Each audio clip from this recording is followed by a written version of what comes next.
السلام علیکم۔ میں آپ کو سنا رہی ہوں انسپکٹر احمد یار خان کی ایک کرائم سٹوری جس کا نام ہے آہ جو دل سے نکلی۔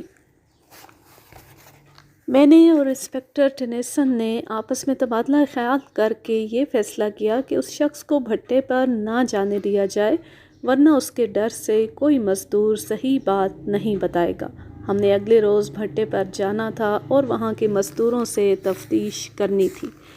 ساگری کو دوسرے کمرے سے بلا کر ہم نے پھر اپنے پاس بٹھا لیا اور اس سے پوچھا کہ جمیل اخلاق اور چال چلن کے لحاظ سے کیسا تھا۔ اس نے جواب دیا کہ ٹھیک ٹھاک تھا، اپنے کام سے کام رکھتا تھا۔ اس نے یہ بھی کہا کہ جمیل ٹھیکیدار صاحب کے دور کے رشتہ داروں میں سے تھا، اس لیے سب اس کی عزت کرتے تھے۔ میں نے اپنے شک کی بنا پر اس سے پوچھا کہ ٹھیکیدار کی بیٹی کے ساتھ جمیل کا کیا چکر چل رہا تھا۔ مجھے بالکل علم نہیں تھا کہ کوئی چکر تھا بھی یا نہیں۔ یہ بات اگلوانے کا ایک انداز تھا۔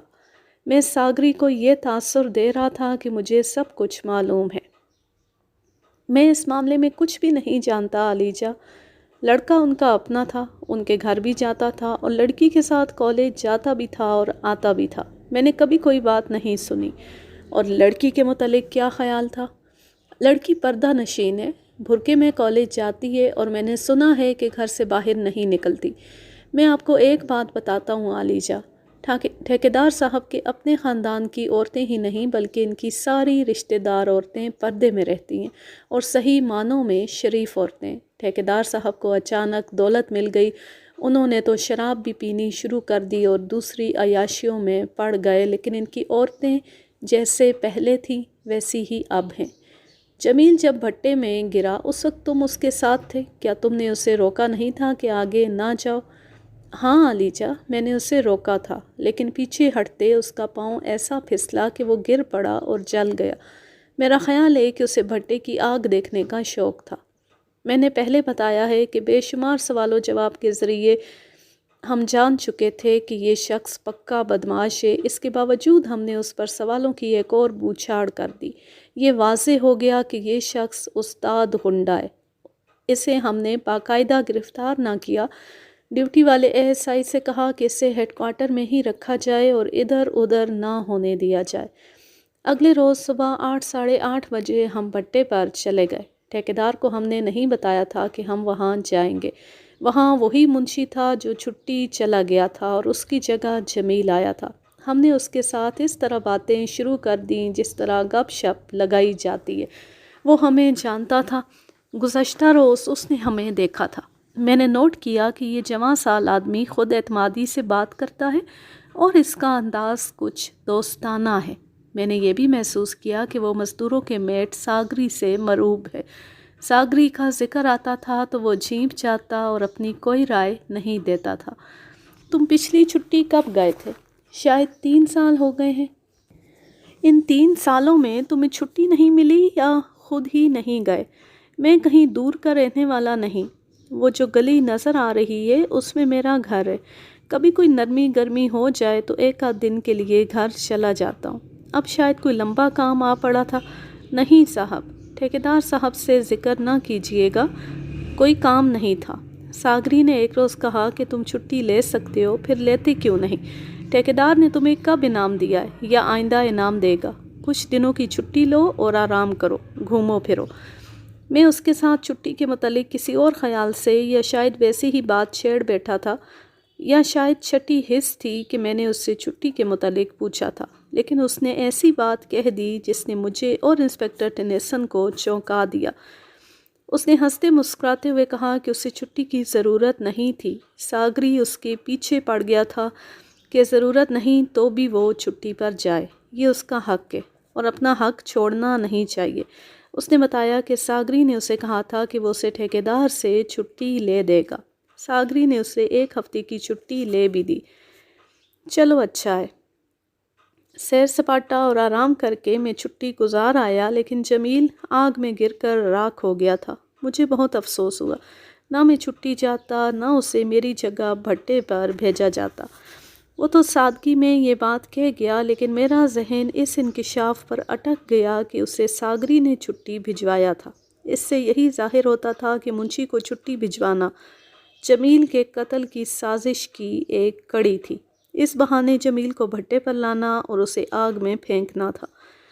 ہمیں اب اس سوال کے جواب کی ضرورت تھی کہ یہ سازش اور پلاننگ اکیلے ساگری کی تھی یا اس میں ٹھیکیدار خلیل الرحمن بھی شامل تھا۔ منشی نے محسوس نہیں کیا تھا کہ اس نے کتنی اہم بات کہہ دی ہے۔ میں نے اور ٹینیسن نے اس سے کچھ اور باتیں پوچھیں لیکن اس کی زبان سے ہمیں اپنے سوال کا جواب نہ ملا۔ تم تو بڑے کام کے آدمی ہو یار، میں نے منشی کی پیٹھ پر تھپکی دیتے ہوئے کہا۔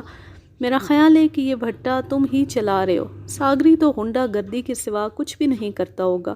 اس طرح میں نے اسے خوب ہوا دی تاکہ وہ کچھ اور اگل دے۔ انسپکٹر ٹینیسن نے بھی اسے دانش مند اور نہ جانے کیا کیا خطاب دے ڈالے۔ ایک بات بتاؤ ادریس، جمیل کو مرے 2 مہینے ہو گئے، تم چھٹی سے واپس آئے تو تم نے یہاں کے مزدوروں سے پوچھا ہوگا کہ جمیل آگ میں کیسے گرا تھا، تم نے ساگری سے بھی پوچھا ہوگا، یہاں کے لوگ کیا کہتے ہیں؟ سب حیران تھے، حیران اس پر کہ وہ آگ میں گرا کیسے، اتنی زیادہ آگ کے قریب کوئی نہیں جا سکتا۔ ساگری کہتا تھا کہ جمیل بے وقوف لڑکا تھا۔ ایک اور بات ادریس، یہ بات بھی تم ہی بتا سکتے ہو، کیا ایسی بات تو نہیں ہوئی تھی کہ جمیل نے یہاں کسی لڑکی پر ہاتھ رکھا ہو اور ساگری اس لڑکی کو اپنی ملکیت سمجھتا ہو؟ اب میری ایک بات سن لیں صاحب، پہلی بات تو یہ ہے کہ مجھے اس بارے میں کچھ بھی معلوم نہیں، کسی نے مجھے ایسا واقعہ نہیں سنایا۔ دوسری بات یہ ہے کہ ساگری کے بارے میں یہاں کوئی آدمی اپنی زبان نہیں کھولے گا، میں بھی اس سے ڈرتا ہوں۔ کہاں ہے ساگری؟ وہ بھی آ جائے گا، 10 ساڑھے 10 بجے آیا کرتا ہے، وہ اب نہیں آئے گا، وہ گرفتار ہو چکا ہے اور ہماری حوالات میں بند ہے۔ منشی نے آنکھیں پھاڑ کر ٹینیسن کے منہ پر نظریں جما دی۔ حیران مت ہو ادریس، ساگری کو ہم نے گرفتار کر لیا ہے۔ انسپکٹر ٹینیسن نے مجھے الگ کر کے کہا کہ ساگری کے متعلق اب کسی شک کی گنجائش نہیں رہی کہ وہ اس واردات میں ملوث ہے۔ منشی کو اس نے اسی سازش کے تحت چھٹی بھجوایا تھا۔ ٹینیسن نے کہا کہ منشی ٹھیک کہتا ہے کہ ساگری کی موجودگی میں کوئی مزدور اس کے خلاف بیان نہیں دے گا، نہ ہی کوئی سچی بات بتائے گا۔ اس کا طریقہ یہ ہے کہ ساگری کو ہتھکڑی لگا کر بھٹے پر لایا جائے تاکہ سب کو یقین ہو جائے کہ ان کا میٹ گرفتار ہو گیا ہے۔ مجھے اس کی یہ تجویز اچھی لگی لیکن مجھے اچھا نہیں لگتا تھا کہ اسی وقت اپنے آفس جائیں اور اسے ہتھکڑی لگا کر لے آئیں۔ وہ کہاں کا معزز آدمی ہے ملک، ہیڈ کانسٹیبل کو بھیجتے ہیں کہ اسے ہتھکڑی لگا کر لے آئے، بعد میں اس کے خلاف کوئی شہادت نہ ملی تو چھوڑ دیں گے۔ ہمارے ساتھ ایک ہیڈ کانسٹیبل اور ایک کانسٹیبل تھا جو ہماری جیپ کا ڈرائیور بھی تھا۔ میں نے انہیں بلایا اور کہا کہ ساگری کو ہتھکڑی لگا کر لے آئیں۔ منشی کو جب یقین ہو گیا کہ ان کا غنڈہ میٹ ساگری گرفتار ہو گیا ہے تو اس نے بولنا شروع کر دیا۔ یہ حادثہ میری غیر حاضری میں ہوا ہے، اگر میں یہاں ہوتا تو مجھے کچھ تو پتہ چل جاتا۔ مجھے اب کچھ سمجھ آ رہی ہے کہ ساگری کیوں میرے پیچھے پڑ گیا تھا کہ چھٹی جاؤ، اور پھر خود ہی ٹھیکیدار صاحب سے مجھے چھٹی دلوا دی۔ یقین کریں کہ مجھے 1 ہفتہ چھٹی کی ضرورت ہی نہیں تھی۔ ساگری کے متعلق میں آپ کو بتا دیتا ہوں کہ بھٹے کے تمام مزدور اس سے ڈرتے ہیں اور وہ اپنی منمانی کرتا ہے۔ منشی نے یہ بھی بتا دیا کہ وہ دلی کے کون سے علاقے میں رہتا ہے اور کس محلے اور گلی میں اس کا گھر ہے۔ میں نے منشی سے پوچھا کہ ہمیں ایسی باتیں کون بتا سکتا ہے کہ بھٹے میں کچی اینٹیں رکھی جا چکی تھیں اور آگ بھی جلا دی گئی تو اس وقت یہاں کون کون تھا؟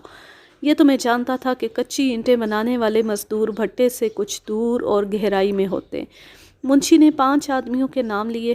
میرے کہنے پر اس نے ان آدمیوں کو بلا لیا۔ میں نے ان میں سے ایک کو الگ کر لیا۔ ہم سے ڈرنے کی ضرورت نہیں میرے بھائی، یہ بتاؤ کہ جب جمیل آگ میں گرا اس وقت تم کہاں تھے؟ اس غریب سے آدمی کا رد عمل یہ تھا کہ اس کے چہرے پر بے بسی صاف نظر آنے لگی اور اس نے ادھر ادھر دیکھا، پھر یوں میری طرف دیکھا جیسے رو پڑے گا۔ یہ التجا اس کے چہرے پر لکھی ہوئی تھی کہ جناب مجھ سے کچھ نہ پوچھیں۔ میں نے کہا ہے ڈرو نہیں، جس سے تم ڈرتے ہو وہ گرفتار ہو چکا ہے، ابھی تمہارے سامنے آ جائے گا اور تم جو بھی بات بتاؤ گے وہ کسی کو نہیں بتائی جائے گی۔ پھر بھی وہ خاموش رہا۔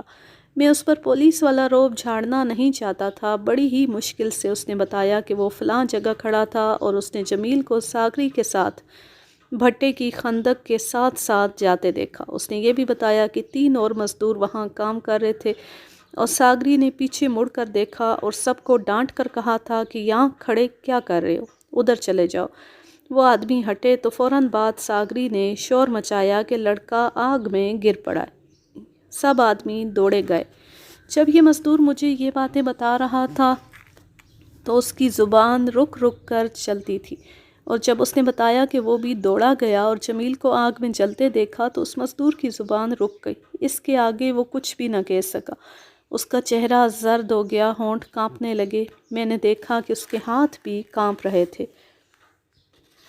وہ غریب آدمی اس منظر کو بیان کرنے کی ہمت نہیں رکھتا تھا جب جمیل اتنی ہولناک آگ میں جل رہا تھا۔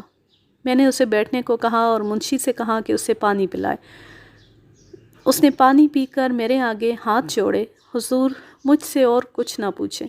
پھر میں نے ان تینوں آدمیوں کو باری باری الگ کیا اور وہی سوال پوچھے جو اس مزدور سے پوچھے تھے، اور ہر ایک کا رد عمل وہی تھا جو پہلے مزدور کا تھا۔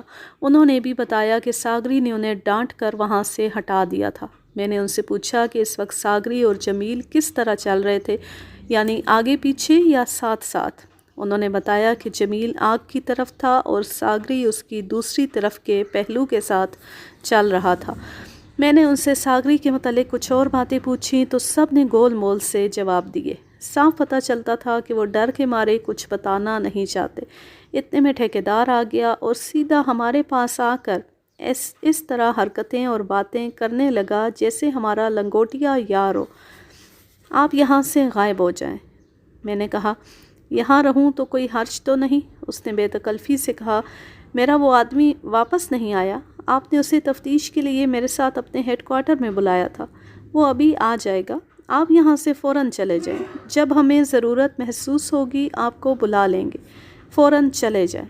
ایک بات یاد رکھنا ٹھیکیدار صاحب، یہاں کے کسی ورکر سے آپ نے یہ نہیں پوچھنا کہ ہم نے ان سے کیا پوچھا ہے اور انہوں نے کیا جواب دیے۔ کسی ورکر کو یہ نہیں بتانا کہ وہ کیا جواب دے اور کس سوال پر خاموش رہے۔ اگر آپ نے کسی ورکر پر اس طرح کا دباؤ یا اثر ڈالا تو ہم آپ کو گرفتار کر لیں گے۔ ٹھیکیدار سر جھکائے ہوئے چلا گیا۔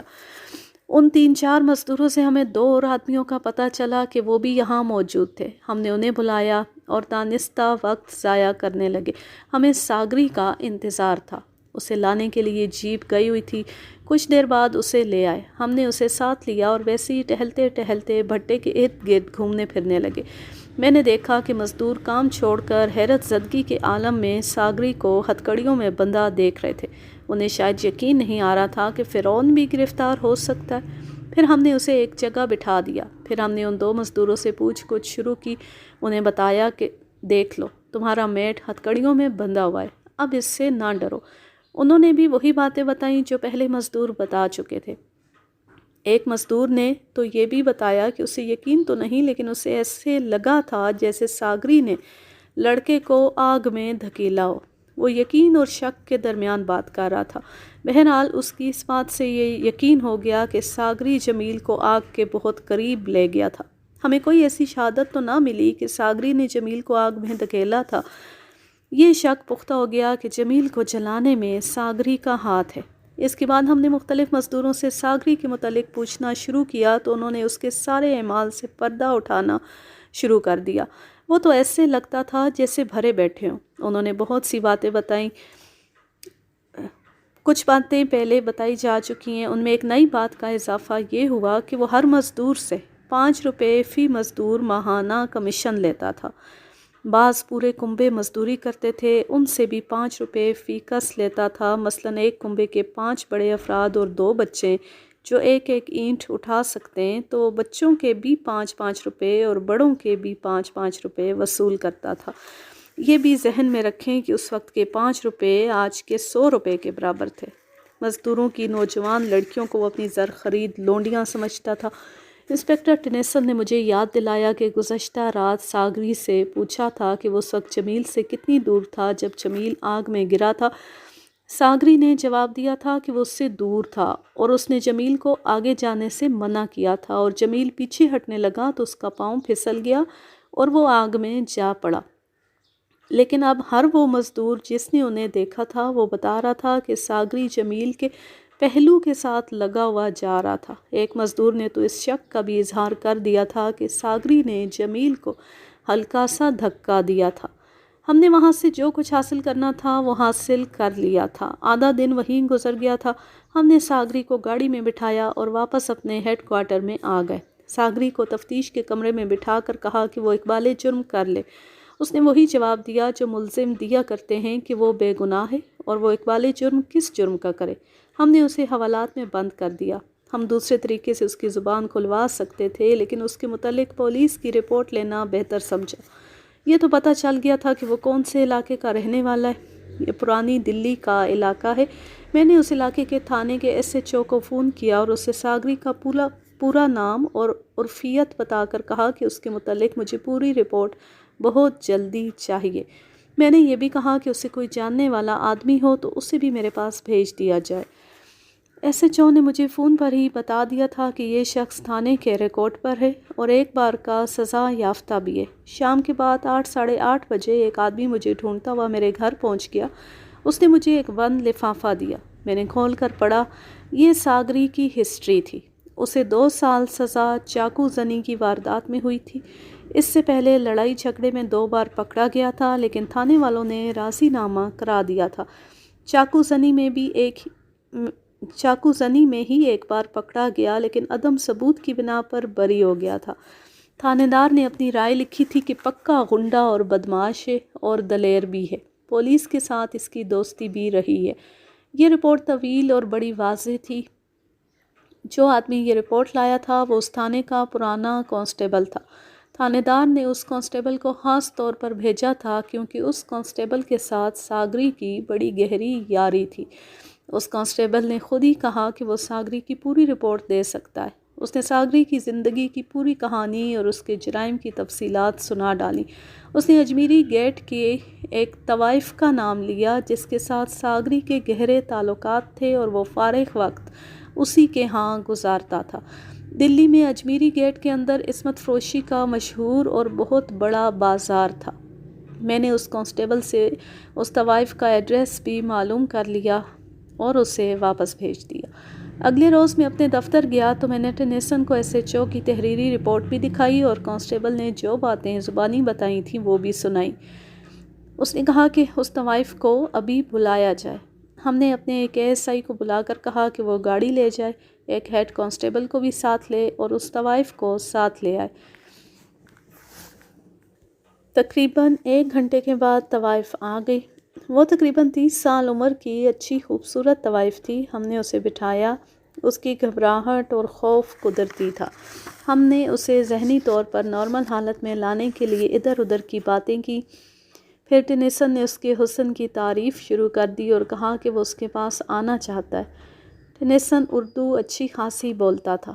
میں ایک بات بتا دیتا ہوں، یہ نہ سمجھنا کہ ہم پولیس والے اس لیے تمہارے پاس مفت آئیں گے۔ ہم حسن کی قدر کرنے والے آدمی ہیں، تمہیں پوری اجرت اور بخشش بھی دیں گے۔ کیوں ملک، تمہارا کیا خیال ہے؟ میرا خیال پوچھتے ہو؟ یہ پیشہ ور عورت تو لگتی ہی نہیں۔ یہ کسی بڑے اونچے گھرانے کی کالج میں پڑھنے والی نوجوان لڑکی لگتی ہے۔ ہم اس کے گھر جائیں گے۔ وہ آخر طوائف تھی جس کا سوسائٹی میں نہ کوئی مقام تھا نہ کوئی وقار تھا۔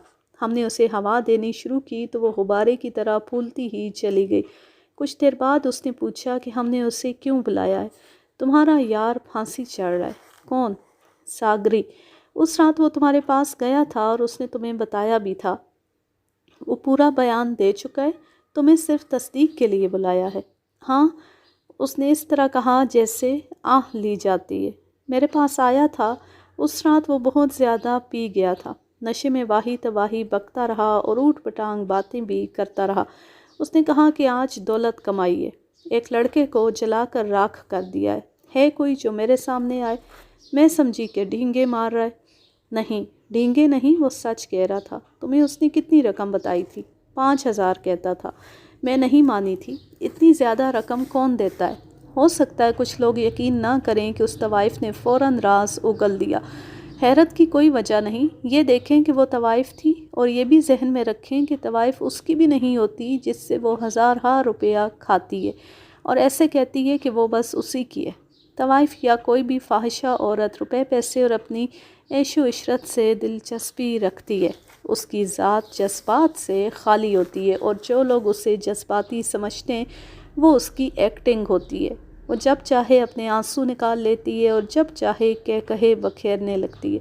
ساگری نے اسے اپنی محبوبہ بنا رکھا تھا، اور اس طوائف نے بھی اسے یہی تاثر دے رکھا ہوگا کہ وہ اس کی محبوبہ ہے اور اس پر مر مٹی ہے۔ لیکن اسے دو نئے گاہک اپنے سامنے بیٹھے نظر آ رہے تھے۔ وہ دونوں پولیس انسپکٹر تھے اور ان میں ایک انگریز تھا۔ طوائف کو کیا پڑی تھی کہ وہ ساگری کے لیے جھوٹ بولتی؟ طوائف کو ہم نے اس طرح رخصت کیا کہ اس کی گردن تنی ہوئی تھی اور وہ بہت خوش تھی۔ یہ ہماری گواہ تھی۔ طوائف کے جانے کے بعد ہم نے ساگری کو حوالات سے نکلوا کر اپنے سامنے بٹھایا اور اسے کہا کہ وہ اقبالی بیان دے دے۔ ابھی تک وہ انکار پر ڈٹا ہوا تھا۔ ہم نے ساری شہادت اس کے آگے رکھ دی۔ تھانے میں سے جو رپورٹ آئی تھی وہ اس کے آگے رکھی۔ طوائف کا حوالہ دیا۔ دیکھو ساگری، اگر تم اقبالی بیان نہیں دو گے تو ہمیں کوئی فرق نہیں پڑے گا، نقصان تمہارا ہوگا۔ بیان دے دو گے تو پوری کوشش کریں گے کہ تمہیں کم سے کم سزا ملے۔ اگر پریشان کرو گے تو ہم تمہیں سیدھا پھانسی کے تختے پر پہنچائیں گے۔ تم نے کس شخص پر بھروسہ کیا ہے؟ ٹھیکیدار نے بیان دیا ہے کہ تم نے جمیل کو اپنی کسی دشمنی کی بنا پر آگ میں دھکا دیا تھا۔ ٹھیکیدار نے ہمیں گواہ بھی دیے ہیں، اور پھر ایک طوائف پر تم نے بھروسہ کیا جو ابھی ابھی ہمیں بیان دے گئی ہے۔ اگر بیان نہیں دو گے تو ہم تمہیں باعزت طریقے سے تو رکھیں گے نہیں۔ تم جانتی ہی ہو کہ CIA والے ملزموں سے کس طرح بیان لیا کرتے ہیں۔ وہ خود جرائم پیشہ تھا، اسے اچھی طرح معلوم تھا کہ پولیس کا ٹارچر کیسا ہوتا ہے۔ ہم نے اس کے آگے جو شہادت رکھی تھی وہ ایسا جال تھا جس سے وہ نکل نہیں سکتا تھا۔ اس نے ٹھیکیدار کو گالیاں دینا شروع کر دیں اور اقبالی بیان دینے پر آ گیا۔ عموماً اقبالی بیان بہت لمبے ہوتے ہیں۔ ساگری کا بیان بھی خاصا لمبا تھا۔ میں اس کا خلاصہ آپ کو سناتا ہوں۔ ساگری ٹھیکیدار کا محافظ تھا اور بھٹے پر کام کرنے والے مزدوروں کو کنٹرول کرنا اس کی ڈیوٹی تھی۔ کاروبار کے سلسلے میں ٹھیکیدار کو ضرورت پڑتی کہ فلاں شخص کو ڈرانا دھمکانا ہے یا رکی ہوئی رقم نکلوانی ہے تو وہ ساگری کو استعمال کرتا تھا۔ ایک روز ٹھیکیدار نے اسے کہا کہ جمیل کو زمین کے تختے سے اٹھا دینا ہے۔ ساگری نے وجہ پوچھی تو ٹھیکیدار نے وجہ یہ بتائی کہ اس کی بیٹی جمیل کے ساتھ تانگے پر کالج جایا آیا کرتی تھی۔ ٹھیکیدار خاندانی امیر کبیر نہیں تھا، یہ لوگ دلی کے ایک پرانے محلے میں رہتے تھے اور یہ ایک ہی برادری تھی۔ جمیل اور ٹھیکیدار کی بیٹی بچپن سے اکٹھے کھیلتے تھے، لڑکپن تک ان کا پیار ان کی روحوں میں اتر چکا تھا۔ پھر یہ نوجوانی کی عمر میں داخل ہوئے اور حالات نے ایسا پلٹا کھایا کہ ٹھیکیدار کی قسمت کا دروازہ کھل گیا اور وہ دولت مند ٹھیکیدار بن گیا۔ ادھر جمیل یتیم ہو گیا، گھر کی دال روٹی پوری کرنی بھی محال ہو گئی۔ جمیل نے 10 جماعتیں پاس کر لیں تو ٹھیکیدار نے اس پر رحم کیا اور ملازم رکھ لیا۔ ٹھیکیدار نے جمیل کو یہ ڈیوٹی بھی دے دی کہ اس کی بیٹی کو تانگے پر کالج چھوڑ آیا کرے اور واپس بھی لے آیا کرے۔ ان دونوں میں پہلے ہی محبت تھی، انہیں بڑا اچھا اور جائز موقع مل گیا۔ ٹھیکیدار کی بیٹی نے دولت مندی سے اپنا دماغ خراب نہ ہونے دیا۔ اس نے یہ سوچا ہی نہیں کہ اس کے مقابلے میں جمیل کی کوئی حیثیت نہیں، وہ اس کا نوکر ہے۔ شائستہ یعنی ٹھیکیدار کی بیٹی، اس کے لیے رشتے کا ایک بڑا اچھا پیغام آ گیا۔ لڑکا تعلیم یافتہ اور بڑے امیر تاجروں کا بیٹا تھا۔ ٹھیکیدار نے فوراً ہاں کر دی۔ شائستہ نے اپنی ماں کو اعلانیہ طور پر کہہ دیا کہ وہ اس آدمی کے ساتھ شادی نہیں کرے گی، اور اگر اس کے ساتھ زبردستی کی گئی تو وہ نکاح کے وقت کہہ دے گی کہ میں اس شخص کو قبول نہیں کرتی۔ شائستہ نے یہ بھی صاف صاف کہہ دیا کہ وہ جمیل کے ساتھ شادی کرے گی۔ اسے ماں نے، پھر باپ نے اور بہنوں نے بھی سمجھایا، لیکن اس نے کسی کی ایک نہ سنی۔ اس کا ایک ہی بھائی تھا جو ذہنی طور پر معذور تو نہیں تھا لیکن کم عقل اور احمق سا تھا۔ اس نے شائستہ پر رعب جھاڑا تو شائستہ نے کہا کہ وہ خودکشی کر لے گی۔ یہ طریقہ آزمایا گیا کہ جمیل کو شائستہ کے ساتھ کالج جانے سے روک دیا گیا اور اس احمق بھائی کو اس کے ساتھ تانگے میں جانے کو کہا گیا۔ شائستہ نے کالج جانے سے انکار کر دیا۔ باپ نے سوچا کہ اس کی شادی ہو جانی ہے، آگے پڑھ کر کیا کرے گی۔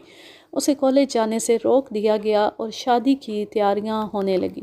شائستہ نے اپنے آپ کو ایک کمرے میں بند کر لیا اور یہ ضد شروع کر دی کہ جمیل کو بلاؤ۔ جمیل اس گھر میں آتا جاتا تھا لیکن اسے روک دیا گیا تھا۔ بیٹی کی حالت دیکھ کر ٹھیکیدار نے جمیل کو اپنے گھر بھیجنا شروع کر دیا۔ باپ کے لیے یہ صورتحال ناقابل برداشت تھی۔ اس نے ساگری کو بتایا اور کہا کہ جمیل کو اس طرح مارا جائے کہ شائستہ یہ نہ سمجھے کہ اسے قتل کیا گیا، یہ اتفاقی یا حادثاتی موت لگے۔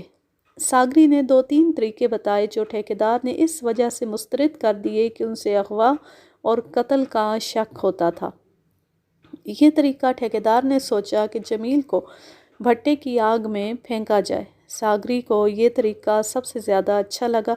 یہ کام تم کرو گے، میرے سوا اور کون ہے جو یہ کام کر سکے؟ لیکن عالیجا یہ بھی سوچ لیں کہ کسی نے دیکھ لیا تو پھانسی کا تختہ ہی ہے۔ 5,000 ساگری، کام ہوتی ہی 5,000 روپیہ نقد پیش کروں گا۔ میری عزت بچاؤ ساگری۔ جمیل نہ رہا تو کیا لڑکی آپ کی پسند کی شادی کر لے گی؟ مجھے امید ہے کر لے گی، نہیں کرے گی تو میں اس کا پتا بھی کاٹ دوں گا۔ ساگری اور ٹھیکیدار نے جمیل کو بھٹے کی آگ میں پھینکنے کا پلان بنایا۔ ساگری نے کہا کہ بھٹے کے منشی کو چھٹی بھیج دیا جائے اور اس کی جگہ جمیل کو بھٹے پر یہ بتا کر بھیجا جائے کہ منشی کی غیر حاضری میں وہ بھٹے پر کام کرے گا، باقی کام مجھ پر چھوڑ دیں۔ 5,000 میں بڑی طاقت تھی۔ ساگری نے بھٹے کے منشی کو جس طرح چھٹی بھجوایا وہ منشی کی زبان سے ہم سن چکے۔ جمیل کو بھٹے پر بھیج دیا گیا۔ 3-4 دن ساگری نے اس کے ساتھ دوستانہ بے تکلفی پیدا کر لی اور ایک دن بھٹے میں کچی اینٹیں رکھوا کر جہاں جہاں آگ جلانی تھی جلا دی گئی۔ ساگری نے جمیل سے کہا کہ آؤ تمہیں دکھاؤں کہ بھٹے میں کچی اینٹیں کیسے رکھی جاتی ہیں اور آگ کہاں کہاں جلائی جاتی ہے، پھر دیکھنا کچی اینٹیں اور آگ کو کس طرح ڈھانپ دیا جاتا ہے۔ جمیل کو موت ساگری کے ساتھ لے گئی۔ ساگری نے وہاں سے ان ورکروں کو جن کا وہاں کچھ نہ کچھ کام تھا بھگا دیا اور انہیں کوئی اور کام بتا دیا۔ جمیل کو بھٹے کے کنارے کے ساتھ ساتھ لے جاتے ساگری اس کے پہلو کے ساتھ لگا رہا۔ آگے آگ کی ایک جگہ آ گئی، تپش اتنی زیادہ تھی کہ جمیل کنارے سے دور ہٹنے لگا۔ ساگری نے اسے ہاتھوں سے آگ میں نہیں دھکیلا بلکہ جمیل کو اپنا کولہا اتنی زور سے مارا کہ جمیل آگ میں جا پڑا۔ وہ جگہ 10 فٹ گہری تھی۔ جمیل کی صرف ایک چیخ سنائی دی۔ ساگری نے شور مچایا، مزدور اکٹھے ہو گئے۔ جمیل جل کر کوئلہ ہو چکا تھا۔ ٹھیکیدار کو اطلاع دی گئی، وہ آیا اور اس نے تھانے اطلاع دی۔ آگ پر پانی پھینکا گیا۔ پانی گھڑوں اور کنستروں میں آنا تھا۔ آگ تو بجھ گئی لیکن یہ پتہ نہیں چلتا تھا کہ اس میں جل جانے والا کوئی انسان تھا یا کسی درخت کا ٹہن تھا۔ ساگری نے اپنے بیان میں کہا کہ علاقہ تھانے دار سب انسپکٹر صداقت علی خان آیا اور رسمی سا بیان لے کر چلا گیا۔ صداقت علی نے تفتیش تو کی ہوگی؟ خاک تفتیش کی تھی۔ 500 روپیہ لے کر اس نے لکھ دیا تھا کہ گواہوں اور عینی شاہدوں کے بیانات کی روشنی میں متوفی حادثاتی موت مرائے۔ ہم تو خوش تھے عالیجا کہ معاملہ رفع دفع ہو گیا ہے، لیکن جمیل کی ماں کی فریادیں خدا نے سن لی۔ ساگری کے بیان سے معلوم ہوتا تھا کہ ٹھیکیدار ساگری جیسے جرائم پیشہ چرسی اور شرابی کے ساتھ اتنا بے تکلف تھا کہ اپنی بیٹی کی محبت کی اور اپنے گھر کی نازک باتیں بھی اس کے ساتھ کرتا تھا۔ ٹھیکیدار کو بھی گرفتار کر لیا گیا۔ خلیل الرحمن صاحب، آپ کے لیے انکار کی اب ذرا سی بھی گنجائش نہیں رہی۔ کہیں تو ساگری کا اقبالی بیان اور گواہوں کے بیان سنا دوں۔ اس نے ایک لمبی سی ٹھنڈی آہ بھری اور کہا، میرے لیے حکم، اقبالی بیان دے دو، اور اس بیان میں یہ ضرور شامل ہو کہ تم نے سب انسپکٹر صداقت علی خان کو 500 روپیہ دے کر لکھوایا تھا کہ یہ حادثاتی موت ہے۔ ہم سے کچھ بھی پوشیدہ نہیں رہا۔ کچھ چھپاؤ گے تو ہم یہاں تمہاری ہڈیاں توڑیں گے، پھر عدالت میں پیش کریں گے۔ اس نے اقبالی بیان دے دیا۔ یہ وہی بیان تھا جو ساگری نے دیا تھا۔ واہ اوئے ٹھیکیدار صاحب، اپنی بیٹی کی شادی جمیل کے ساتھ کر دیتے تو کیا ہو جاتا؟ جمیل تمہارا رشتہ دار ہی تھا۔ یہ تو میری بے عزتی تھی صاحب۔ رشتہ داری تو بعد کی بات ہے، اصل بات یہ ہے کہ وہ میرا نوکر تھا اور غریب تھا۔ تمہیں ایک حدیث سناؤں؟ میں نے ٹھیکیدار سے کہا، رسول اللہ صلی اللہ علیہ وآلہ وسلم نے فرمایا تھا کہ اللہ جمیل ہے اور وہ جمال کو پسند کرتا ہے۔ حقیقت کو جھٹلانے اور دوسروں کو حقیر جاننے کو تکبر کہتے ہیں، جو اللہ کو پسند نہیں۔ تمہیں تکبر کی سزا مل رہی ہے، تم نے دولت کو خدا بنا لیا تھا۔ ٹھیکیدار نے مجھے اور انسپکٹر ٹینیسن کو رشوت پیش کی۔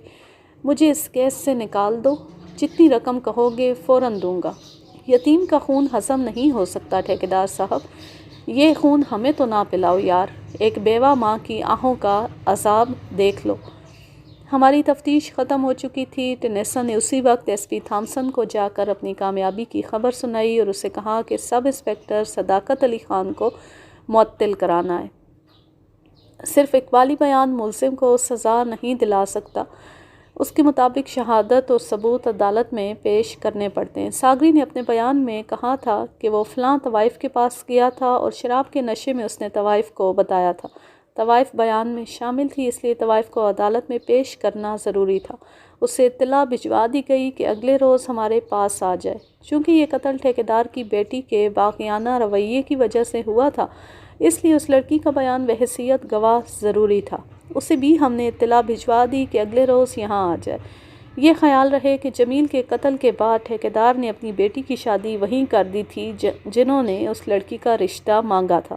شام گہری ہو گئی تھی، ہم نے ٹھیکیدار کو حوالات میں بند کر دیا۔ ہم دونوں انسپکٹروں نے اس روز کی تفتیش یہیں پر رہنے دی اور اپنے اپنے ٹھکانے کو چل دیے۔ میں نے کہا ہے کہ ہماری تفتیش مکمل ہو گئی تھی، لیکن ہمیں معلوم نہیں تھا کہ اس تفتیشی کہانی کا ایک انتہائی جذباتی، عجیب و غریب اور دلوں کو دہلا دینے والا حصہ ابھی باقی ہے۔ اگلے روز ہمارے پاس جو گواہ آئے، ایک تو وہ طوائف تھی جس کا پہلے ذکر کیا جا چکا ہے۔ وہ ایسی بے تکلفی سے ہمارے پاس آ کر بیٹھی اور شوخیاں کرنے لگی جیسے ہم نے اسے مجرے کے لیے بلایا ہے۔ ہم نے اسے بتایا کہ وہ گواہ ہوگی اور عدالت میں بیان دے گی۔ میں نے اس کا بیان لکھ لیا اور اسے فارغ کر دیا۔ دوسری گواہ ٹھیکیدار کی بیٹی شائستہ تھی جو اپنے خاوند کے ساتھ آئی تھی۔ میں اس وقت طوائف کا بیان لکھ رہا تھا۔ طوائف کو فارغ کر کے شائستہ کو بلایا، اس کے بجائے اس کا خاوند ہمارے پاس آ گیا اور اس نے بتایا کہ وہ شائستہ کا خاوند ہے۔ آپ شائستہ کو ہمارے پاس بھیجیں اور آپ بالکل مطمئن رہیں، آپ کی بیگم سے ایک دو باتیں پوچھنی ہیں، پھر انہیں آپ کے ساتھ ہی بھیج دیں گے۔ جی نہیں، میرا یہ مطلب نہیں، آپ پولیس آفیسر ہیں، مجھے آپ پر پورا بھروسہ ہے۔ اپنی بیوی کو آپ کے پاس بھیجنے سے پہلے میں آپ کو ایک دو ضروری باتیں بتانا چاہتا ہوں، پھر آپ اسے الگ بٹھا کر جو چاہیں پوچھیں۔ میں نے اسے بٹھایا اور یہ بہتر سمجھا کہ اسے بتا دیا جائے کہ ٹھیکیدار گرفتار ہو چکا ہے، تاکہ اس نے جو بھی بات کرنی ہے اس صورتحال کو سامنے رکھ کر کرے کہ اب ٹھیکیدار ان کے ساتھ نہیں بلکہ ہمارا قیدی ہے۔ کیا آپ کو معلوم ہے کہ ٹھیکیدار صاحب کو ہم نے گرفتار کر کے حوالات میں بند کر دیا؟ نہیں؟ کیا واقعی؟ مجھے امید ہے کہ میری بیوی یہ خبر سن کر خوش ہوگی کہ اس کا قاتل باپ پکڑا گیا ہے۔ قاتل؟ آپ کو کس نے بتایا ہے کہ ٹھیکیدار قاتل ہے؟ میری بیوی کو یہی شک ہے۔ میری بیوی سے آپ سب کچھ پوچھ ہی لیں گے۔ میں آپ کو ایک ایسی بات بتانا چاہتا ہوں جو آپ سن کر حیران ہوں گے۔ ٹھیکیدار کی اس بیٹی کے ساتھ میری شادی ہوئی۔ میں بہت خوش تھا کہ ایک بڑی خوبصورت اور ہر لحاظ سے اچھی لڑکی کے ساتھ میری شادی ہوئی ہے، لیکن پہلی رات جب میں اس کے پاس بیٹھا تو اس نے بڑے پیارے انداز میں یہ الفاظ کہے کہ آپ نے مجھے اغوا نہیں کیا، نہ ہی آپ نے یا آپ کے والدین نے میرے ساتھ زیادتی کی ہے۔ اس میں آپ کا کوئی قصور نہیں کہ مجھے آپ کے ساتھ بیاہ دیا گیا، اس لیے میں آپ کے ساتھ کوئی بدتمیزی نہیں کروں گی۔ میں آپ کو یہ بتا دینا ضروری سمجھتی ہوں کہ میں نے آپ کو دل سے قبول نہیں کیا، لیکن میں آپ کو مایوس نہیں کروں گی۔ میرا جسم آپ کا ہے، آپ اسے جس طرح چاہیں استعمال کر سکتے ہیں، لیکن جذباتی طور پر میں آپ کا ساتھ نہیں دے سکوں گی۔ میں نے اس کی اس بات پر کوئی شدید یا بیہودہ رد عمل ظاہر نہیں کیا، لیکن جناب میں مرد ہوں۔ میں تو سر سے پاؤں تک ہل گیا۔ بیوی سے پوچھا کہ میں اس کی پسند کا خاوند نہیں یا وہ کسی اور کو چاہتی تھی۔ اس نے بلا جھجک کہا کہ آپ نے سنا ہوگا کہ میرے ابا جان کے بھٹے پر ایک نوجوان آدمی آگ میں گر کر جل گیا۔ میں نے اسے بتایا کہ میں جانتا ہوں۔ میری بیوی نے کہا کہ میں اس لڑکے کو چاہتی تھی اور میں نے اپنے والدین سے کہہ دیا تھا کہ میری شادی اسی کے ساتھ ہوگی۔ میرے باپ نے جب دیکھا کہ میں نہیں مان رہی تو ایک روز خبر آئی کہ جمیل بھٹے پر آگ میں گر کر جل گیا ہے۔ میں فوراً سمجھ گئی کہ اسے آگ میں گرایا گیا۔ بھٹے پر جمیل کا کوئی کام نہیں تھا۔ اسے میری زندگی سے نکالنے کا یہ ظالمانہ طریقہ اختیار کیا گیا۔ پھر میری بیوی نے مجھے یہ بھی کہا کہ آپ یہ نہ سمجھنا کہ جمیل کے ساتھ میرے تعلقات ناجائز تھے۔ میری عصمت محفوظ ہے۔ جمیل کو میری زندگی سے نکالا گیا ہے۔ اسے کوئی طاقت میرے دل سے نہیں نکال سکتی۔ میں آپ سے باقی نہیں ہوں گی۔ آپ جو کہیں گے میں اسے حکم سمجھ کر اس کی تعمیل کروں گی، لیکن جذباتی طور پر میں آپ کے ساتھ نہیں ہوں۔ آپ یہ سمجھ لیں کہ میں ایک زندہ لاش ہوں۔ معلوم نہیں صاحب کیا بات ہوئی کہ میں نے دل میں فیصلہ کر لیا کہ اس لڑکی کو پناہ دوں گا اور اسے کھلونا نہیں بناؤں گا، اور اپنے ماں باپ کو یا کسی اور کو پتہ نہیں چلنے دوں گا کہ اس نے میرے ساتھ یہ بات کی ہے۔ میں نے اسے کہا کہ میں بغیر کسی گلے شکوے کے اسے اپنے ساتھ رکھوں گا، اس کے جسم کو خاوند بن کر استعمال نہیں کروں گا۔ میں اسے اجازت دیتا ہوں کہ وہ میرے ساتھ کھل کر باتیں کرے، جمیل کی باتیں کرے، اور میں وہی کروں گا جو وہ کہے گی۔ میں نہیں سمجھ سکتا کہ میرا یہ کہنا ایک نیکی ہے یا بزدلی، لیکن یہ باتیں کہہ کر مجھے روحانی سی تسکین محسوس ہوئی۔ اس نے میرے دونوں ہاتھ اپنے ہاتھوں میں لے لیے اور اپنی آنکھوں سے لگائے، اور پھر وہ بہت روئی۔ وہ رات اسی طرح گزر گئی۔ آج ہماری شادی کو 20-21 روز ہو گئے ہیں۔ میں نے خاوند کی حیثیت سے اس کے جسم کو کبھی استعمال نہیں کیا۔ کیا آپ ساری عمر اسی طرح گزار دیں گے؟ انسپکٹر صاحب، میں نے خدا کے نام پر اس لڑکی کو مظلوم سمجھ کر اپنی پناہ میں لے رکھا ہے۔ مجھے خدا کی درگاہ سے پوری امید ہے کہ میری یہ نیکی ضائع نہیں جائے گی۔ اگر میں اسے طلاق دے دوں تو اس کا ظالم باپ اس کے ساتھ بہت برا سلوک کرے گا۔ لڑکی خودکشی بھی کر سکتی ہے، اس کا ذہنی توازن بھی بگڑ سکتا ہے۔ اس ذہنی حالت میں وہ گھر سے نکل گئی تو بہت برے انجام کو پہنچے گی۔ پھر یہ بات بھی ہے کہ وہ مجھے اپنا سہارا اور پناہ سمجھ رہی ہے۔ شادی کے بعد ایک بار بھی اپنے ماں باپ کے گھر نہیں گئی۔ اس کے ماں باپ 3-4 مرتبہ میرے گھر آئے تو وہ دوسرے کمرے میں چلی گئی اور اندر سے دروازہ بند کر لیا۔ وہ جب بھی آ کر چلے جاتے تو میری بیوی کہتی کہ مجھے ان لوگوں سے نفرت ہے، انہیں کہو کہ میرے گھر نہ آیا کریں۔ اب میں اپنی بیوی کو آپ کے پاس بھیجتا ہوں۔ وہ اٹھ کر کمرے سے نکل گیا۔ میں اور انسپکٹر ٹینیسن نے ایک دوسرے کی طرف دیکھا۔ میں نے اپنی سروس میں عجیب و غریب کردار دیکھے ہیں، لیکن یہ شخص سب سے زیادہ انوکھا اور عجیب تھا۔ ہم دونوں انسپکٹر ابھی ایک دوسرے سے کوئی بات نہیں کر سکے تھے کہ ایک خوبصورت لڑکی کمرے میں داخل ہوئی۔ اس کے چہرے پر اداسی تھی۔ میں نے کرسی کی طرف اشارہ کر کے اسے کہا کہ وہ بیٹھ جائے۔ کیا آپ نے واقعی میرے باپ کو گرفتار کر لیا؟ ہاں شائستہ، کل اسے اور اس کے یار ساگری کو جمیل کو آگ میں پھینک کر قتل کر دینے کے جرم میں گرفتار کر لیا۔ اللہ تیرا شکر۔ اس نے آسمان کی طرف دیکھا اور دوپٹہ ہاتھوں میں پھیلا کر کہا، قاتل آخر پکڑے گئے۔ اب میری روح کو تسکین مل گئی ہے۔ کیا تمہیں اپنے والد صاحب کی گرفتاری کا افسوس نہیں؟ نہیں، مجھے اس شخص سے نفرت ہے۔ میں اپنے ہاتھ سے اس شخص کے گلے میں پھانسی کا پھندا ڈالنا چاہتی ہوں۔ ہمیں اس سے کوئی دلچسپی نہیں تھی کہ اپنے خاوند کے ساتھ اس کے تعلقات کیسے ہیں۔ ہم نے اس سے یہ تصدیق کرانی تھی کہ وہ مقتول کو چاہتی تھی اور مقتول کے قتل کی وجہ بھی وہی تھی۔